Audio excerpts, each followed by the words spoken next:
خلاص يا جماعة، احتمال دي تكون المرة الأخيرة اللي نشوف بعض فيها. مش عارف إذا كنا هنكمل ولا لأ، إنما أنا واثق فيكم إنكم هتقفوا معايا. يمكن إحنا مش بنتفوق عليهم في العدد، إنما بنمتلك الخبرة والذكاء والقوة، وكل اللي عايزين تقولوه موجود جواكم.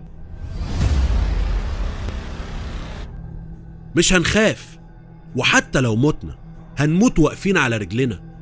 ولو اتهزمنا أنا عارف إن الهزيمة هتبقى بموتنا، فإنك تموت وإنت شجاع أحسن 100 مرة من إنك تموت وإنت جبان أو خاين وإنت بتخضع للي أقل منك.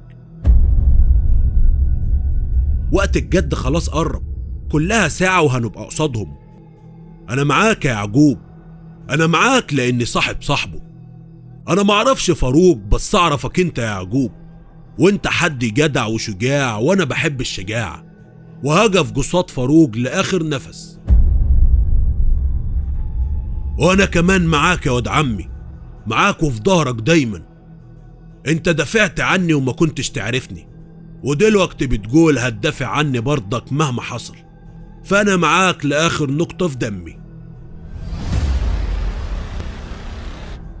اتفقنا يا رجالة؟ اتفقنا. في نفس الثانية كل الغيلان اختفت من قدامنا، وظهر مكانهم حصنة بحجم كبير.